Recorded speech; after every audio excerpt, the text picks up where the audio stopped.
I am very pleased to welcome, if you would like to put on your cameras, the wonderful Gemma Archer, who is an expert in pronunciation, co-author of a wonderful book. We've got lovely Aysu Şimşek there on screen. Hello, Aysu.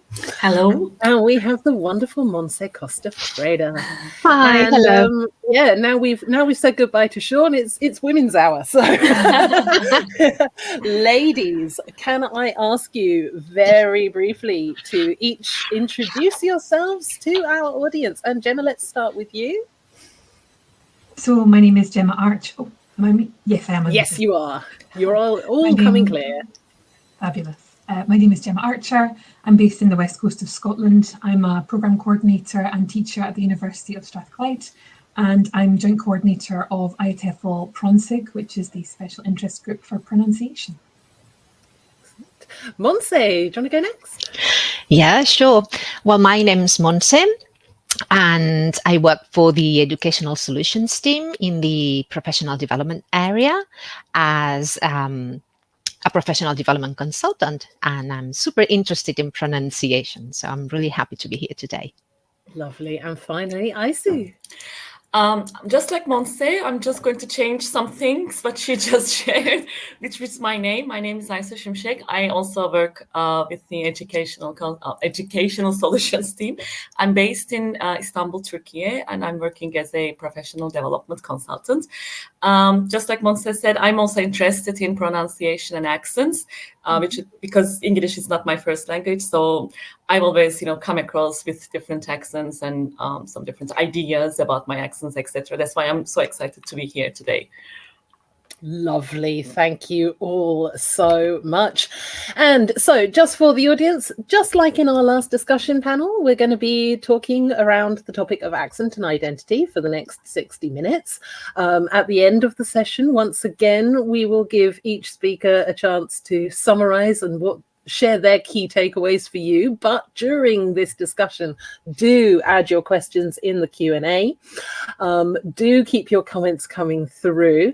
And much like at the end of the first session, we will, at the end, let Aysu disappear first, because she will then be offering some practical tips for countering the native speaker fallacy.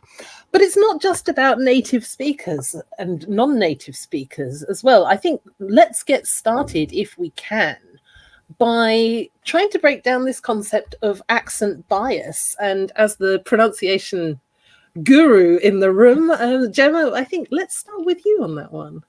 Sure. What is accent bias? So accent bias is actually, it's now a recognised thing. We actually use the term accentism to talk about it.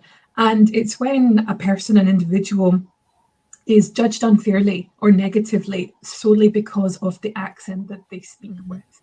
So like you said, it's not only native and non-native, and we know there's a lot of bias regarding, with regards to that. But it can be any accent, because we all have associations with different accents. So it could be any voice, any accent that we have a preconceived idea about.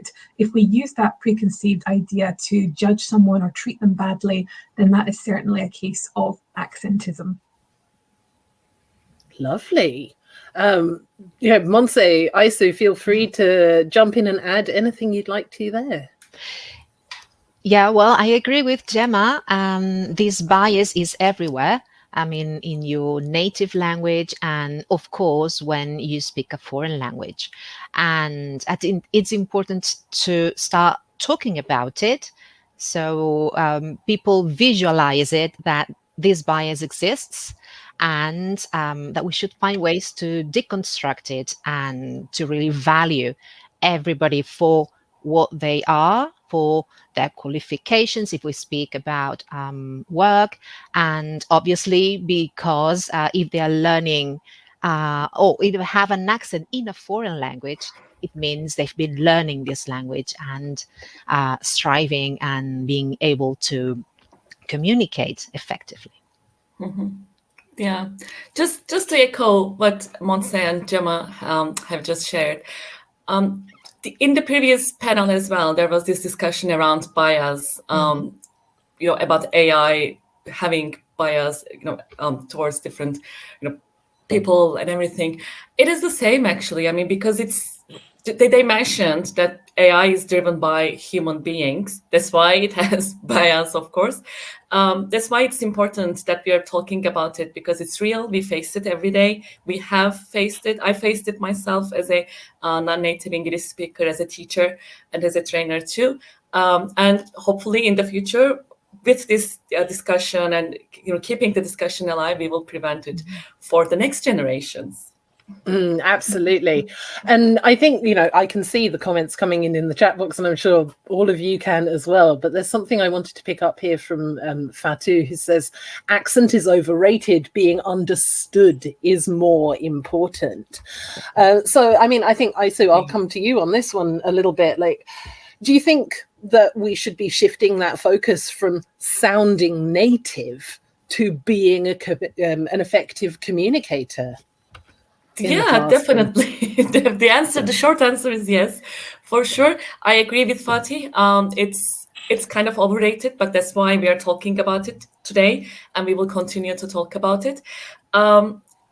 As teachers, I think we are naturally communicators. I think everyone will agree with me in the audience as well, because you need to be a good communicator to be a good teacher, to be an effective teacher, for sure. So it's already within us. And I don't think our accents should prevent us from shining in the classroom, taking care of our students, helping them through communication and etc.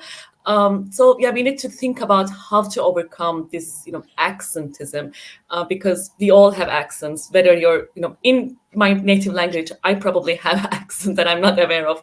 I might sound different to different Turkish speakers, and it might be the same with Montse. And what native? Who is native? I mean, which native sound should be taking into account when we are thinking sounds like native? So these are the questions that pop into my mind, and I wonder what all of you are thinking on this. I think as well, for so many years, there's been two options to students. Do you speak British English or American English? Both terms are incorrect as it stands, because within those two terms, there are so many different variations of dialects and accents in themselves. But they have been the only options open to students for so long. And I think that has, it's permeated the ELT industry. It's in all of our training resources. It's in our course books. It's in our examinations. And I think it's that dominance has made a lot of people feel that this is the only right way. You can only speak one of these two ways. And I think that's really shaped how people think about English and how you must speak one of these two ways. And I'm really glad to see that we're having these kinds of discussions and really facing the reality, which is most people who learn English will not develop these two accents. They may never even interact with people speaking these two accents. So we have to open up the conversation to intelligibility. That is what matters. At the end of the day, we communicate to exchange information, and that should absolutely be our focus. Yeah, I totally agree with you, Gemma. When I started learning English, you had to pick British or American, and then you realize there are so many accents all over the world, and you don't really have to pick one. And having the lingua franca now, this concept of lingua franca has been really a relief for learners, for English learners, because you don't really have to stick to one or another and try to strive to sound only like British or only like American, because as you said, our goal is intelligibility, and I think that trying to use those main concepts of this lingua franca is going to help us understand everyone and being understood at the same time. I think those are really, really valuable points, and it's interesting what you're saying about Montse. You mentioned that you sort of had a choice, and I think actually a lot of the time people don't have a choice. You go to a school and they have chosen coursebook X, which is an American English coursebook or a British English coursebook. And I think, it's really interesting seeing in the chat, we've had a couple of people saying, I'm British, we have lots of accents in our country. I'm American, we have lots of accents in our country. And some teachers find, if you're working, I've worked in schools where I've been using an American English coursebook. And then you get the questions from the students of, but teacher, you say the word this way and the coursebook says the word this way. Which one is correct? Even that is just the perfect opportunity to talk about these things. When students start to notice, you've got this great moment to say, yes, they're different. Why are they different? Let's listen again. Let's actually understand how they're different, where you might hear these differences. It's a great starting point instead of making it a negative. Oh gosh, they've noticed I'm not like the model. Turning that around to, yes, I'm not like the model. Let's talk about that more. Let's normalize that. And does that difference prevent us communicating? Like, does it prevent the message coming through clearly? I saw in the chat box, one of the comments was saying Englishes. So the world is right now full of Englishes. So there is no one way to speak English. It belongs to everyone right now. Yeah, that's true. That's Absolutely. true. That's super interesting to see how it's been changing over the years. So when I said that I picked British, actually you were right, Charlotte. I didn't really pick it. Most of my teachers had kind of British accent more than American, and the books. So you said, oh yeah, now I'm British. Whereas you realize later on, you don't really have to choose, and you turn your focus on other stuff, really.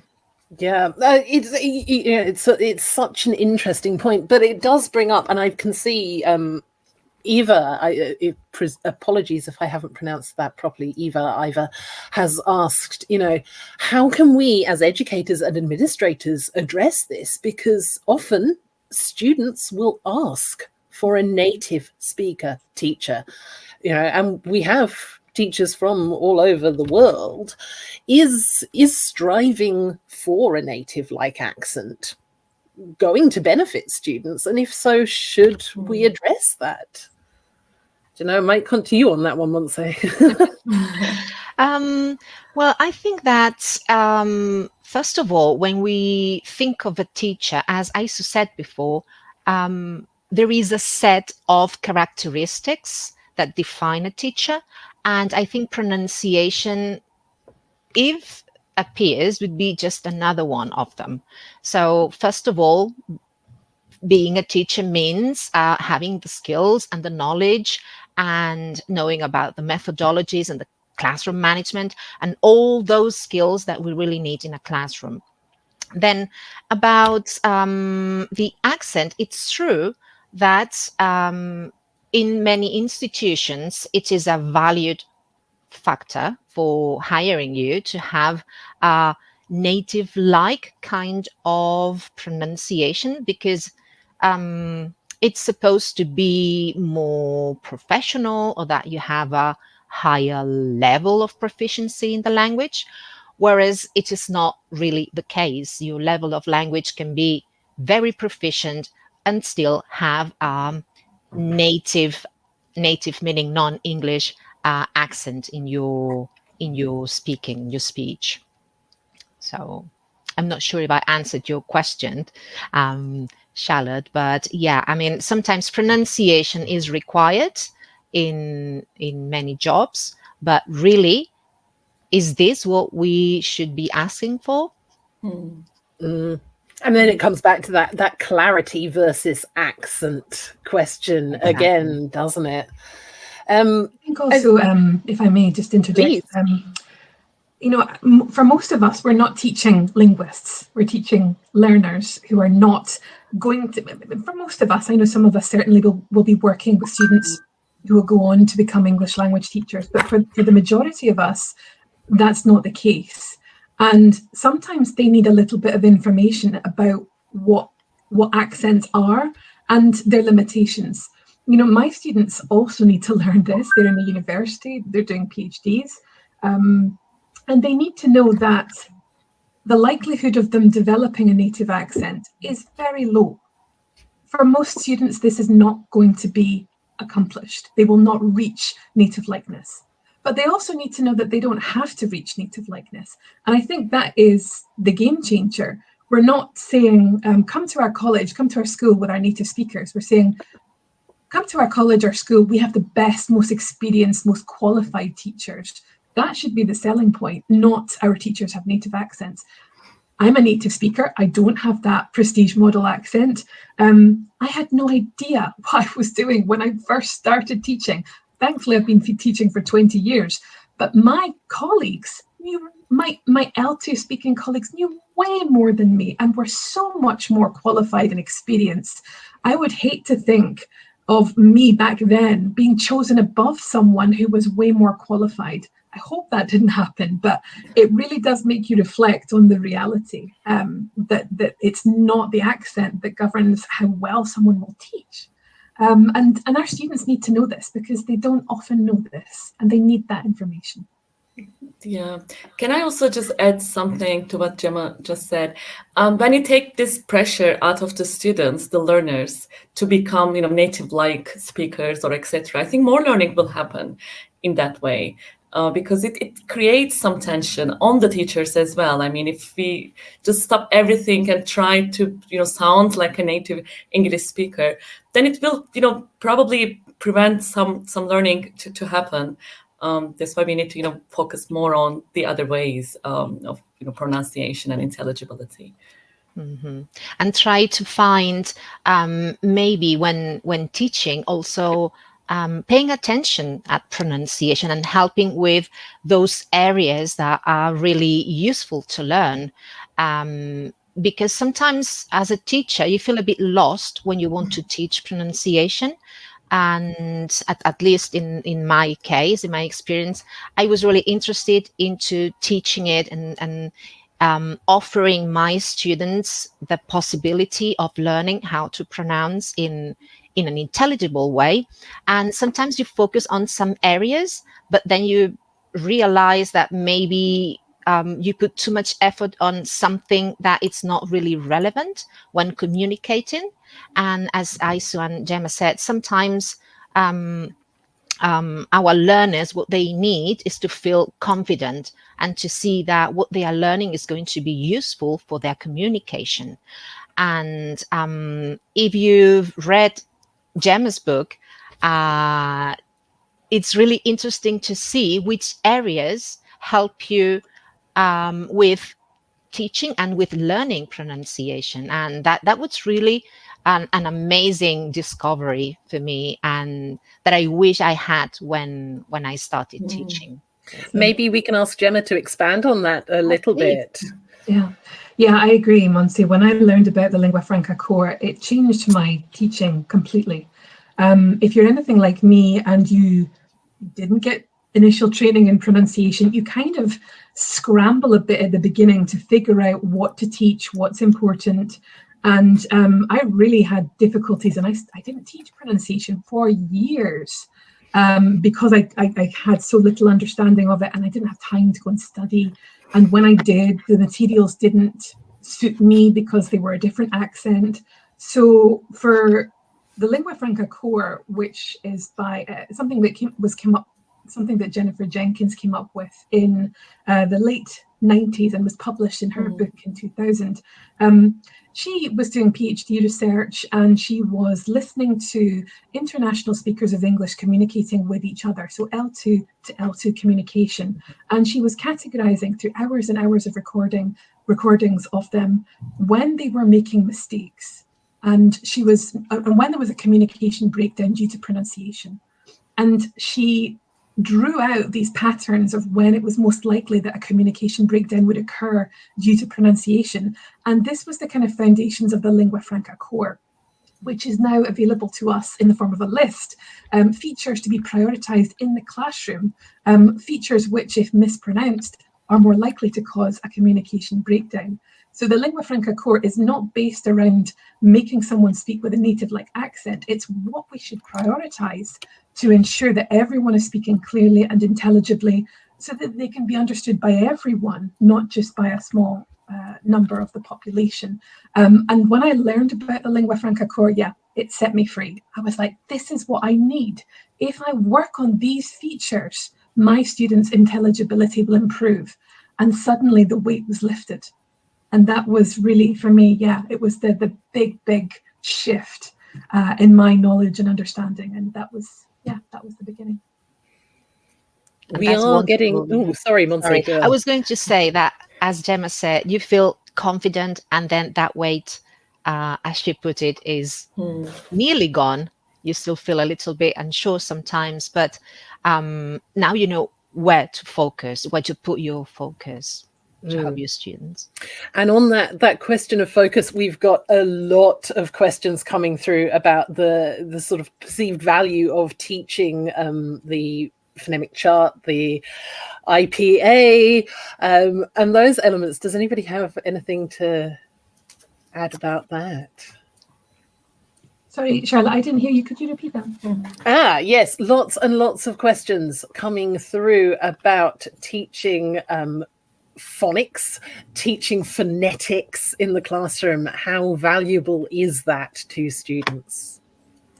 I think it can be valuable. And I think if we focus on the phoneme rather than the phonetics. So the phoneme is our concept of a sound. So my phoneme for one sound might be different from all of yours, but that doesn't mean it's wrong. It's just my variety, my phonemic concept of that sound is different.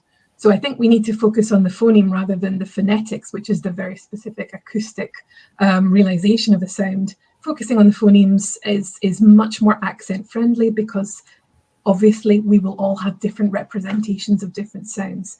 This is something that Mark Hancock talks about a lot. So any of Mark's, especially his recent publication, we'll talk about how we can deal with phonemes rather than the phonetic side of things. I think that it helps, at least when you learn, or when you face, or you try to find the correct pronunciation of a new word. It always helps to have the transcription.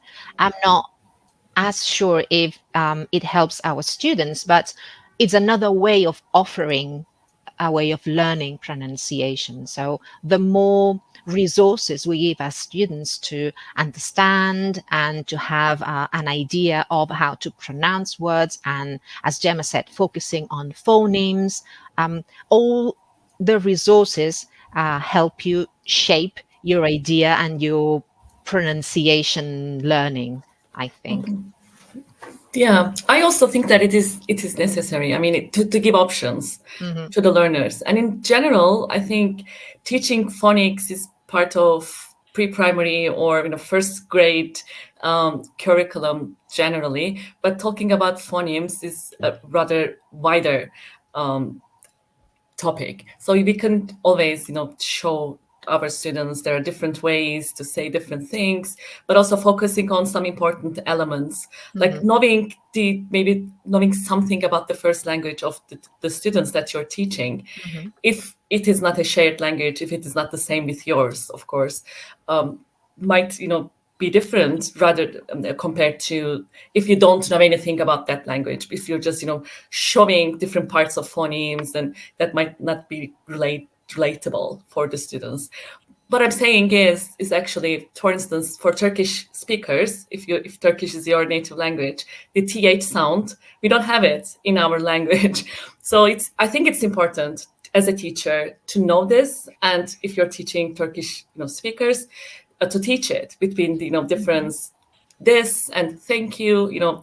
So yeah, that are different elements that need more attention when it comes to teaching phonics and phonemes, I think. Yeah, I totally agree, Aysu.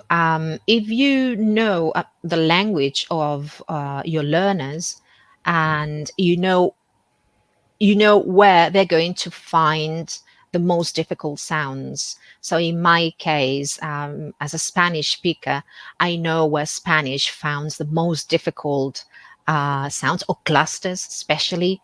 It's really difficult for us to pronounce some clusters, which are definitely important for communication. So you put an emphasis there. In our case, the sound exists in Spanish from Spain, and then we don't have any problems. But if you have a classroom with a variety of nationalities, probably you will have to check and do some kind of diagnostics to then see what to focus on. But that's really useful to have in mind. A simple diagnostic is something that's so easy to do, especially now with technology, asking students to record reading a passage or answering some questions or replying to a kind of stimulus question and send you the recordings. The TH sound, I work in a multilingual classroom. The TH sound is not something I actually spend much time on because, again, thinking about internationally, this is a sound that we know that is pronounced very differently because it's not present in most languages. And we still understand the different realizations of this in different ways. So I would certainly talk about it in class, but it's not something I would spend much time on if I was truly focusing just on international intelligibility. I always enjoy bringing up the TH sound in classes because, I mean, I taught in Turkey for a long time. As Aysu mentioned, that TH sound in Turkish doesn't occur in the same way.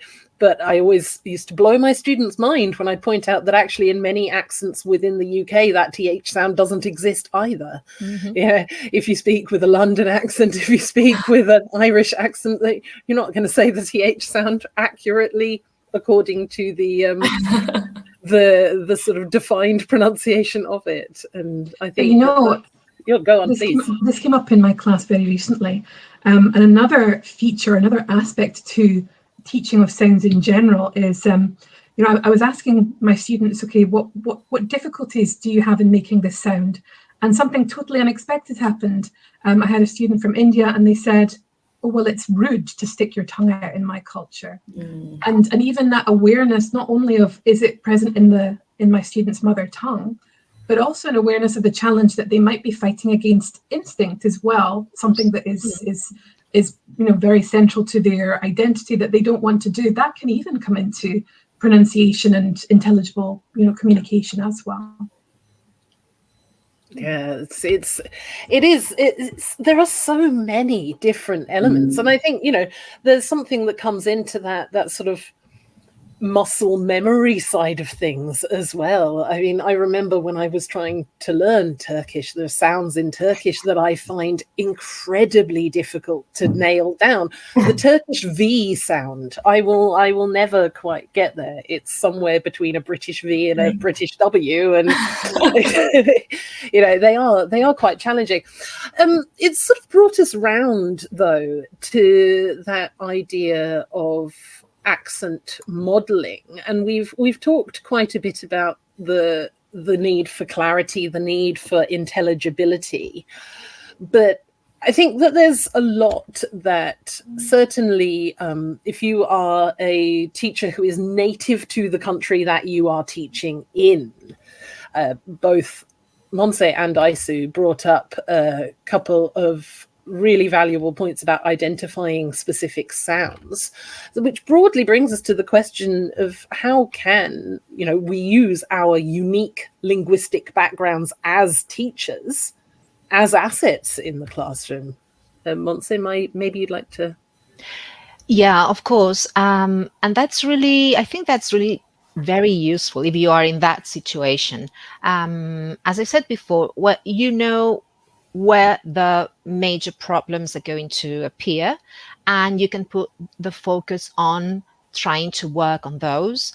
And also you are like the living evidence that they can make it. And this is something that was quite new to me. And I thought, well, yeah, I mean, if I could do it, I mean, I'm a proof that my students can also manage and that I can help them, because I'm going to go straight where they're going to find the difficulties knowing their native language. So I think in that situation, we can all be very, very useful in many different dimensions. I mean, obviously, in the more pronunciation logistic dimension, but also in self-esteem. right? Because we can really back them up. And I guess Aysu, in your case, might be similar, maybe? Yeah, definitely. It is similar. And I think what you said is really empowering in terms of the students when they see the real example in the classroom, like in flesh and bones, that they can achieve it, that they can be successful using English. And as a teacher, I mean, you're there to teach them, to guide them for their future lives as well. That's highly important. So coming from a non-native background when you're teaching English or when you're speaking English can be a huge asset for teachers and for the students as well, because it's their opportunity to experience, this in the first hand. Yeah, and you try to find like strategies for your students to come up with the sounds. For example, in Spanish, I'm sure there are many Spanish speakers here. For us, it's really difficult to see the difference, or even to listen to the difference between the typical one, ship, sheep, and well, something that I did with my students, I like use a pen and try to say sheep like this, so they can really feel it. So many times it's giving them the resources you used for learning and producing the difficult sounds you encounter, and helping them with the whole process. So in this case, I mean, probably in other languages this is not an issue, but in Spanish, vowels in English are difficult, and so giving them those resources, I'm sure might be helpful for them, because you've been there trying to pronounce the sounds and to make sense of the language. So it's interesting because, I mean, it sort of like casting my mind back to the discussion that we were having about AI this morning. It comes back to that social aspect of language learning and interacting together. And we've got a few comments coming in the chat box. So Elaine says, to Gemma's point, yes, learners often struggle with overcoming sticking their tongue out. And I've had that experience as well. And several other people are mentioning elements of confidence in speaking, confidence in pronunciation being that barrier. So, I mean, I think, that brings us to the question of what can we as teachers be doing to help our students build confidence in their pronunciation, and also to build confidence in our own. And, Gemma at the beginning mentioned that she was nervous and worried about teaching pronunciation. Someone asked in the chat box, do British teachers struggle with teaching American English? Yes, says this British teacher. I've really worried about that pronunciation aspect and difference. So how can we build that confidence for ourselves and for our learners? Maybe Aysu, do you want to start off on that one? Yeah, I think to start learning about what pronunciation is, what aspects we need to teach in our classes, because as Gemma said, it wasn't until the late 90s that there was research on this topic, but English has been taught for, I don't know, hundreds of years, maybe really a lot of years, but the pronunciation aspect wasn't even, a topic, a concern in general. So I think as teachers first, we need to think about what it means for us, what accents also mean for us, and how which aspects of it we can implement in our classes. I think it should be a part of almost every lesson when you're teaching grammar, vocabulary, whatever, or reading. We need to pay attention to that. And I know a lot of teachers, not only in Turkey, but outside Turkey as well, they tend to, I was one of them as well, I have to admit, like Gemma did, we tend to, skip those parts to focus on all the other elements of teaching English. But this is important, and I think we need to first aware of where we stand in terms of pronunciation, how much we know about it, and if we reflect on it, then we can start working on it, I think. Yeah, absolutely. I think that starting, as you said, adding a little bit in your lesson as part of everything that you teach gives the opportunity of dealing with it and on a daily basis. And I think that's really interesting, because before I used to devote a class on, let's see about pronunciation. What can we do? And then it was one 40 class, minutes, and then right, and then for the rest of classes you forgot, and then oh, pronunciation again. Okay, a new lesson.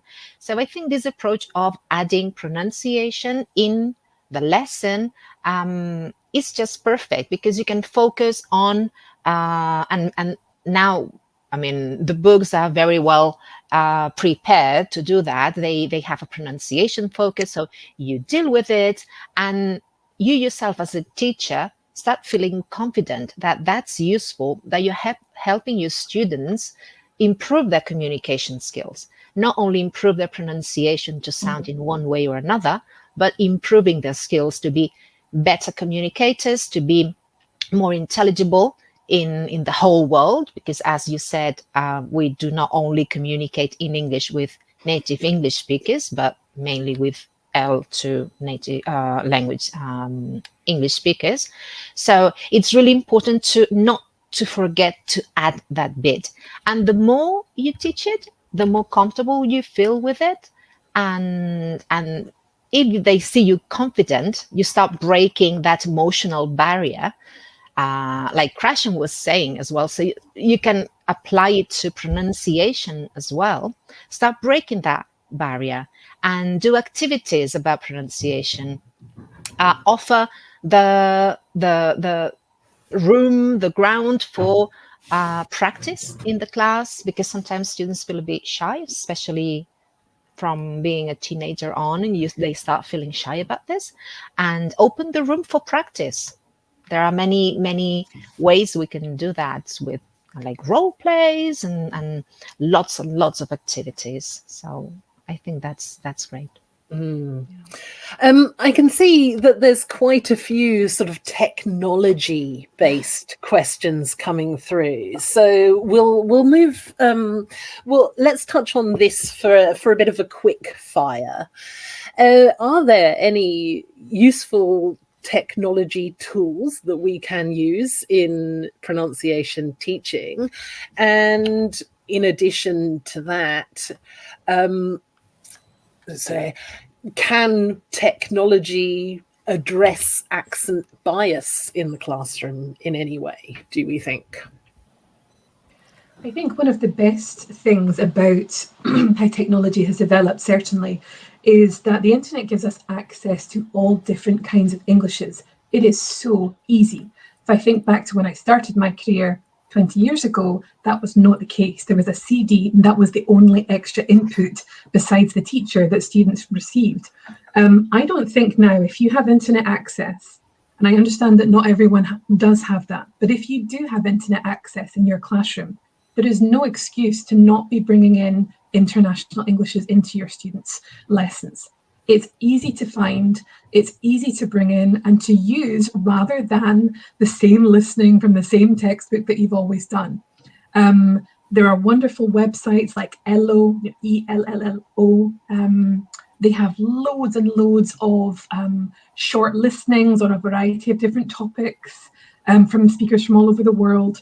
I always use dynamic dialects as well. Dynamic dialect allows you to focus in on specific vowel sounds from English speakers around the world, and compare and contrast and talk about how they differ. There are so many resources now that allow us to do that in the classroom. And I think certainly that side of it is hugely positive, that the resources that we can bring in. I think that is a phenomenal change for the better. Absolutely. Yeah. Okay. All right. Well, I'm conscious that our time is getting on, and we've got a whole bunch of questions that have come through in relation to sort of the impact of accent bias for teachers on career progression. So, I mean, I think probably best to say, does accent bias have an impact on career progression? And if so, what can we as individuals do to help level that playing field a little bit, I suppose? Well, I think sometimes it does. It has an impact on your progression. It shouldn't have also, but I think at this point we should challenge this idea of having to be or having to have like the best or the most native like kind of pronunciation to get a job. As I said, to be a teacher or to use English in your at work is important that you are a qualified teacher or whatever job you have. So first of all, qualification comes first. And as I said before, all the skills in this case teachers need are important for the job, and pronunciation is just another characteristic or another something else that you are adding to your job. But sometimes it's true that institutions really ask for this native-like pronunciation, and that's difficult to tackle, really. It's also legal in some places. Yeah, and it's illegal in some places. Yeah, be. exactly. Because I mean, accent is not the same as, doesn't mean that your English is low or your English has problems. If you're there with your qualification, accent shouldn't matter, I guess. Yeah, it's not an indicator of your proficiency level. Exactly. I mean, unfortunately, the answer is yes, Charlotte, to your question. It sometimes prevents everybody, not only teachers, but in, people from different areas of work as well. It has an impact on, your pronunciation or your, accent might have an impact on your job opportunities, unfortunately. But actually, some companies, some institutions advertise it like, we are looking for native or native speakers or native like accents. This should be illegal, first of all, for sure. But it is also not an indicator of your proficiency level, as I said before. As Montse, you said, a teacher should have other qualifications. I mean, you need to go to a university or get some other certifications and etc. I mean, it's not easy to become a teacher. You can't be a teacher overnight. I mean, you have to put your heart in it. You have to put yourself in it, and it's not something like you become over a month or over 4 years even. I mean, it's something you have to work every day on yourself to improve yourself. I mean, Ben was talking about professional development before. There are other aspects that institutions need to focus on and maybe use as advertising tools rather than showing, we have this many native speaker teachers working with us, etc. And it's something that we do face here at OUP with teacher training. We've got amazing teacher trainers from all over the world that work with us at OUP. But we will still find institutions approaching us to say, hey, we'd like some training. It must be a native speaker. And I think, the key for us there at OUP certainly is to push back and say, to challenge it and say, you've asked for, let's say, AI, here's our expert AI speaker from country B. They know more than this British person that we could send you. Would you rather have the good information or the accent? And, because, I mean, obviously we're all here, so we're all interested in this topic. But there are lots of people that have no idea that accentism is a thing, that accents beyond native speaker models exist, have no idea of why it's important to have an experienced teacher, not a native teacher. And like you said, this has to be called out. I think if they are not up to date with legalities and equity of accents and among their employees or interviewees, they have to be called out, and more attention needs to be brought to employers or anyone who is sharing job vacancy adverts for teachers, how wrong it is on every level to be asking for an accent beyond a qualification. That needs to be called out. A good colleague of mine, Rachel Sateri, who has the TEFL Zone blog, she recently went through this and documented her experience. She was in Germany. She's a very experienced, very qualified teacher, applied for a job, was not even given an interview because she was not a native speaker. And she challenged it at court and she won. And that was a big, it was talked about a lot all over the place, all over social media, websites and things. And I think that needs to be discussed more. Employers need to know that if they are doing this, it's a problem. And we need to confront it, like you said, Charlotte, by pushing back against people who say we must have a native speaker trainer. Because if we don't push back, they'll never learn. There's a lovely comment that's come through in the chat box from Dr. Vindhya S, who says, be yourself with confidence on your academic skills. We create our professional reality. Recognition is a byproduct of your professionalism. And join a place which values you for who you are. No apologies. Keep being yourself has been my experience in my career path. And what a beautiful sentiment there, isn't it? Love it. It is great. It is wonderful. Okay. All right. So we are swiftly running out of time. We talked a little bit about modeling, and I think this is something that we should definitely sort of cover before we do run out of time. So how can we ensure that our students are getting a broad model of Englishes? We've brought up how important it is to show that breadth of this language and how it's used internationally, because that's the reality our students are going into. So what can we do in the classroom? Can I jump in? I think I'm going to address this in my session, but also, thank you very much for this, Charlotte. But also, I think we talked about technology and how global this world is. So there are more opportunities than there were maybe 20 years ago. With the use of social media, for instance, I think it's more... You can find more ideas and you can find more examples, I mean, on social media. Even if you just take 10 minutes on scrolling down, you will definitely come across with people with different accents sharing their experiences or whatever, and just even those bringing them into the classroom and sharing them with the students just as examples might create a difference in terms of exposing them to different accents. Yeah, there's been a big change. Oh, sorry, Gemma. I was going to say there's been a very big change in all the resources that teachers have now in comparison to like 20 years ago.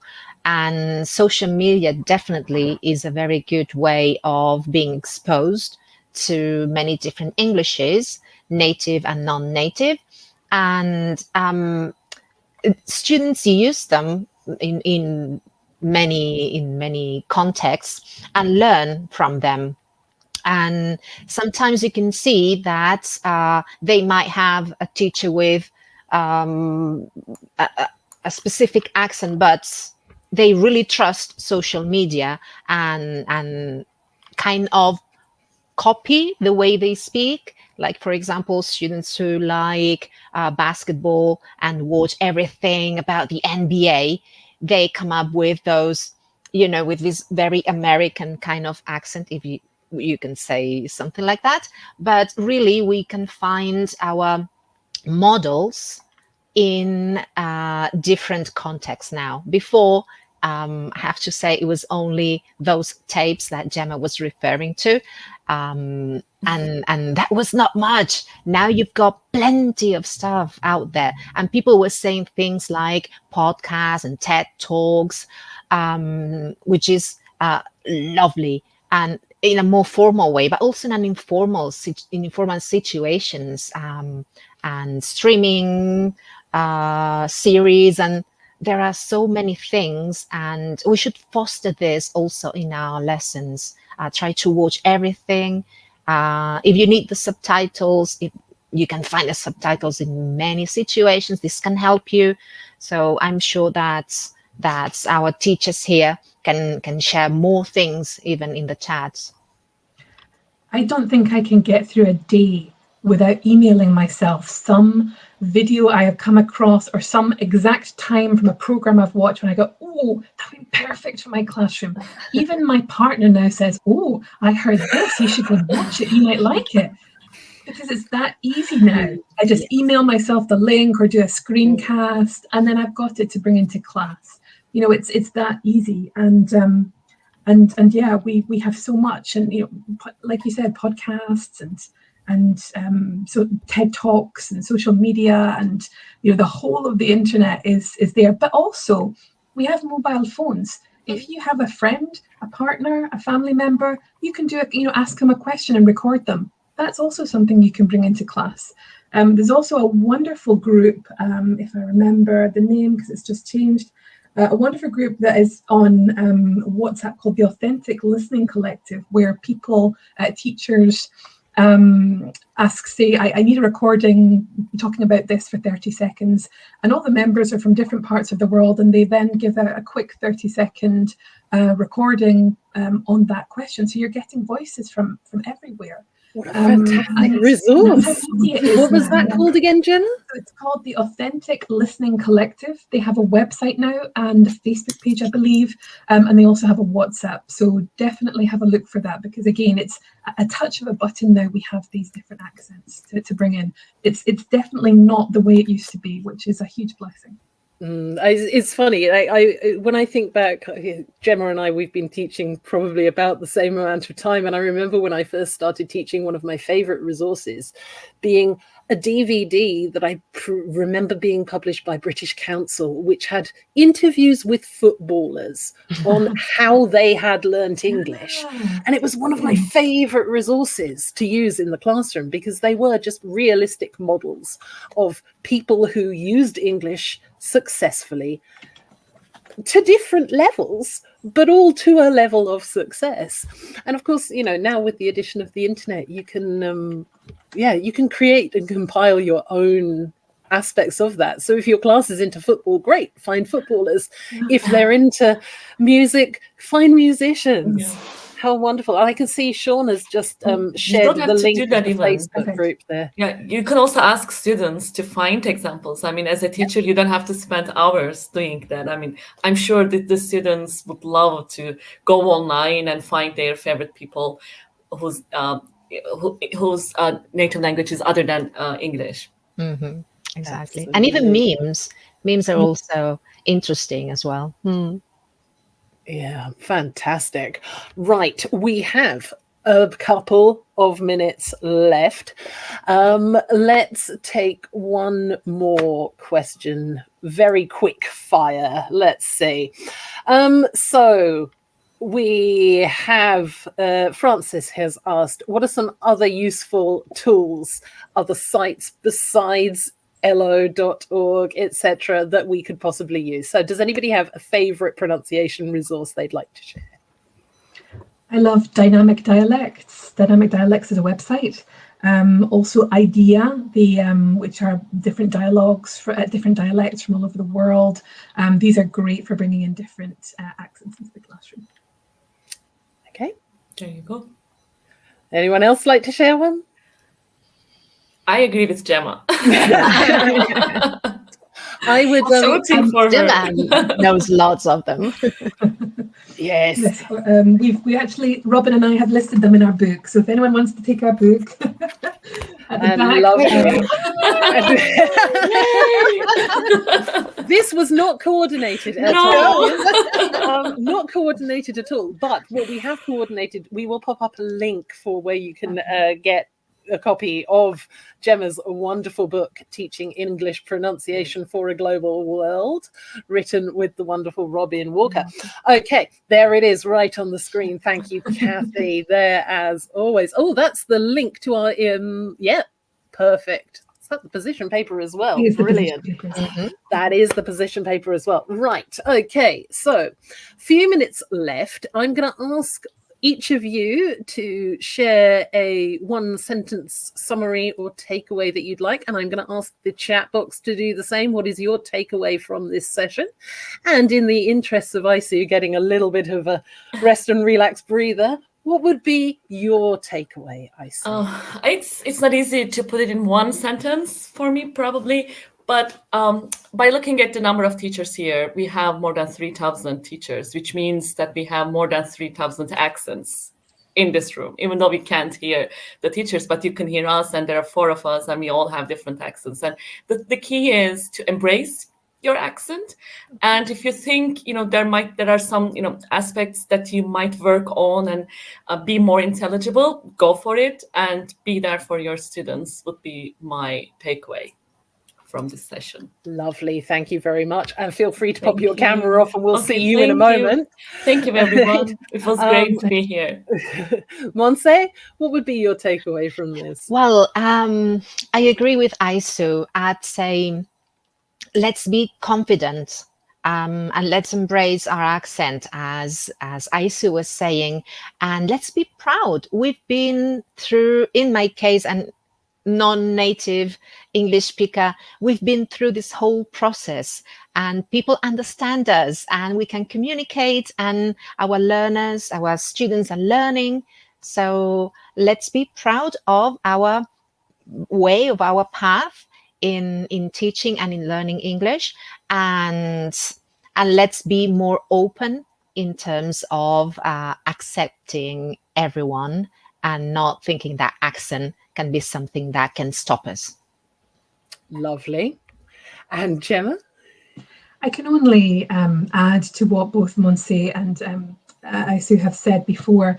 Look at all of us here. We all have different accents. We're meeting in the middle. We're not conforming to suit one another. We all have our own variety of speaking. We all have our own pronunciation, but we're intelligible to one another to the point where we can have these in-depth, complex conversations. And that is the best model we can give our students, to show them examples, real examples like your footballers, of international speakers using English together. They're not conforming. They are using their own accents, but they are making sure that they're speaking clearly, and they're using the features of English to be intelligible speakers. There's no better model that we can bring into the classroom. And on top of that, to normalize that, to normalize the diversity of English. It's global, it's not limited, and make sure that students understand that they have to be tolerant.